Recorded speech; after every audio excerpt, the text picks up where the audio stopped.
Foreclosures, bankruptcies, and HOAs, oh my. Hello everyone, welcome to the Real Estate Daily. I'm Ryan Lineker, and here at the Real Estate Daily, our goal is to bring you all of the latest news as it pertains to real estate and mortgages. So if you like what we are going to be talking about today, make sure you subscribe below and turn your notifications on. Let's jump into it. New laws are coming out for HOAs. If you guys feel one way or another, I feel like most people have a strong feeling either for or against HOAs. I want to hear it. Put it in the comments section.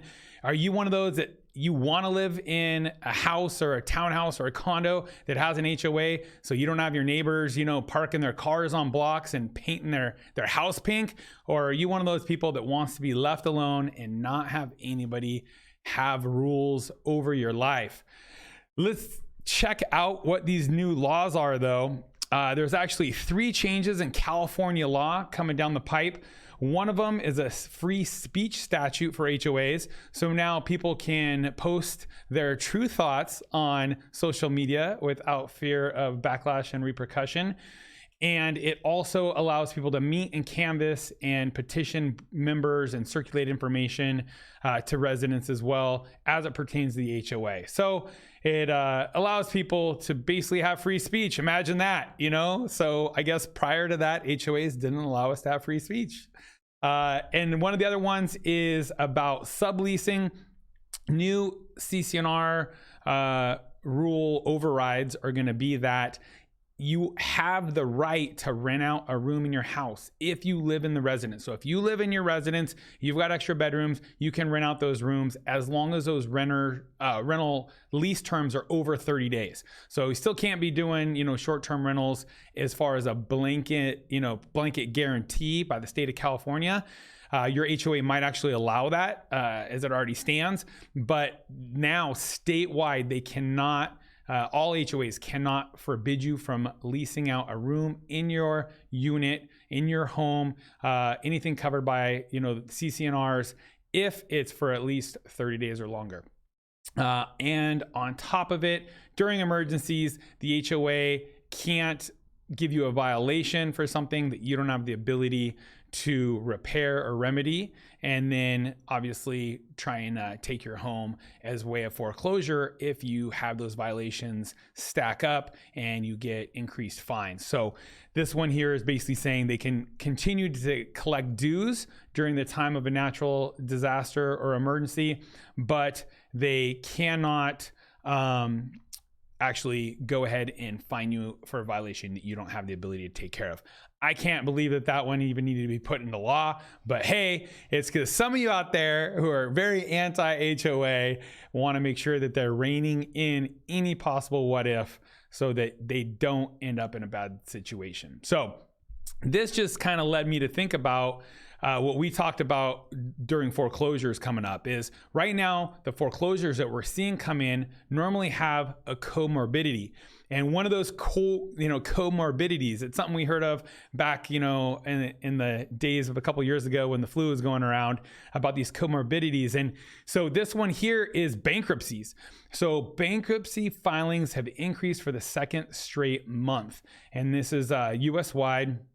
What's interesting is, did they give a breakdown of the areas? I don't think they did. It's just US bankruptcy filings nationwide. They're up, and let's see what that percentage was again. 7% increase across all chapters. So obviously there's different chapters, business chapters, individual chapters.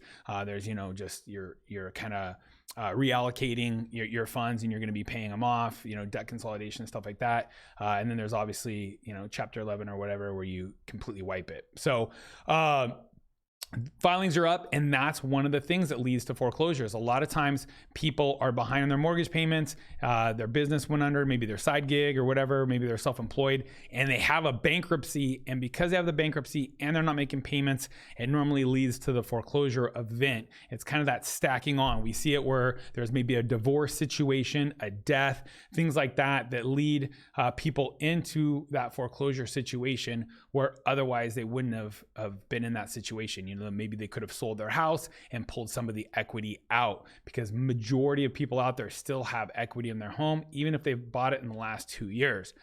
Obviously now, as prices have started to decline, for people that have bought in the last 12 months, it may be a lot tougher to now sell your home and get out of it scot-free. So we're expecting to potentially see some more short sales roll down the road, for people that need to sell that have bought in the last 12 months. But if you're 24 months out, you can pretty much get out, with a net zero, let's call it. So here are the foreclosure rates for all 50 states in decreasing order. I thought this was interesting. Where is California? Everybody is looking for those California REOs, those California foreclosures.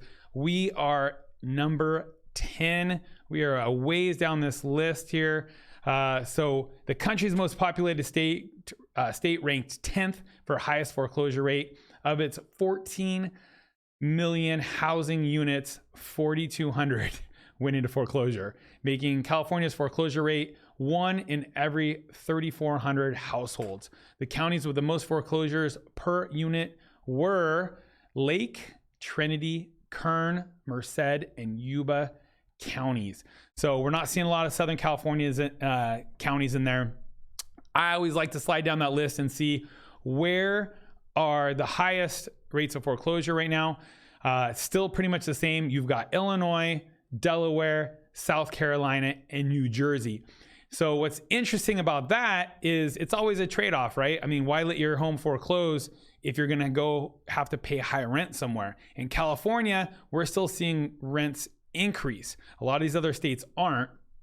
And what's funny is who's behind in their rental payments. Well, the top 10 states are South Dakota, Alabama, New Jersey, South Carolina, Connecticut, Delaware, Arkansas, Kentucky, Louisiana, and New York.